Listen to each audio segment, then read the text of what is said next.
B, leaders focus on and develop essential core competencies. A core competency is an essential skill that you have to do your job in an excellent fashion. What one or more core competencies do you need to excel in your field? And then the question is not whether or not you develop those core competencies. The question is, how do I develop the core competencies? But it'll take me a week, it'll take me a month, it'll take me a year, it'll take me 5 years. I'll be 5 years older by the time I get good in that area. Well, sir, how old are you going to be in 5 years in any case? The fact of the matter, time is going to pass. Time is going to pass, and you might as well, with the passing of time, become outstanding at what you do. And remember, anything that anyone else has done, you can do as well. If someone else is in the top 10%, I'm not saying that you have to be in the number one person in your field, just the top 10%. That's pretty wide range, isn't it? That's several hundred or several thousand people. You can get there. Isn't that true? Say yes. Yes. It's very important. Buy it. Buy it. If you believe that you can do it, and you walk out and do it. I've met several people here yesterday who told me they did that. They made the decision to be one of the best in their field, and their whole careers turned around. Within a year or two, they were. And they found the only thing keeping them out of the top 10% was themselves. They hadn't decided to be in the top 10%.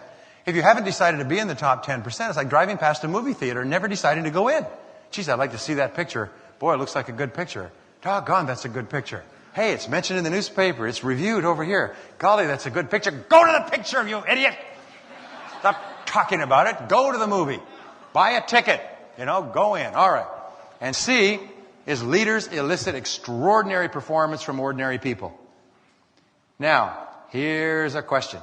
Everybody here is dependent for their success on eliciting extraordinary performance from others, on leadership, bringing out the best in your children, bringing out the best in your staff, bringing out the best in your downlines, bringing out the best in others, and so on. How is it that leaders get this extraordinary performance out of other people? Can you guess? Be the leader you're looking for. They do it by, they set an example.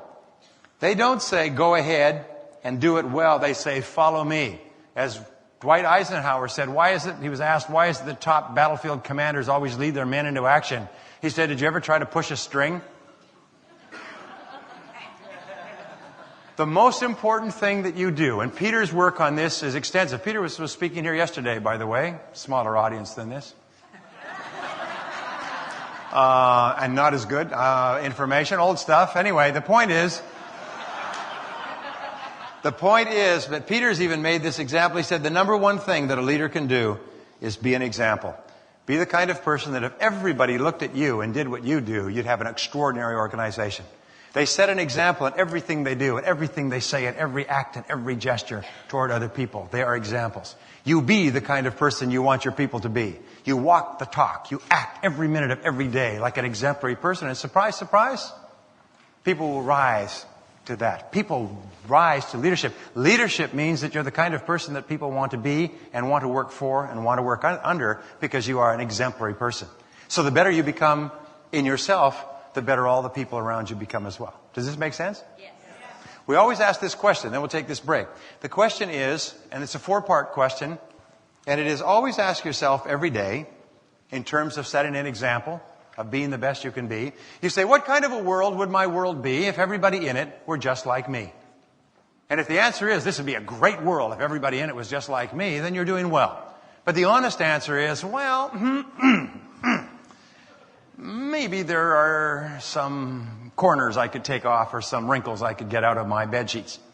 In other words, there are areas for us to work. Then the second question is, what kind of a country would my country be if everyone in it were just like me? What kind of a country would America be if everyone in it was just like me? And then the third question, and by the way, the answer to that is, well, there's probably a few things we could do here too. You see, honest people are inordinately sensitive to their own shortcomings. Dishonest people ignore them, deny them, cover them up, pretend they don't exist.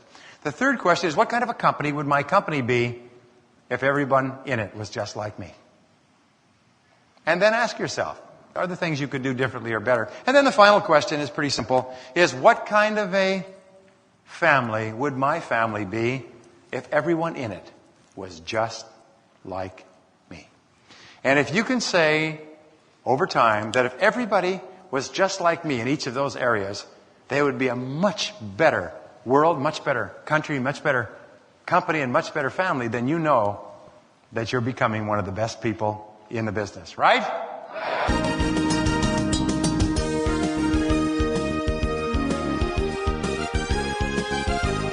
This is the end of this disc. The program continues on the next CD.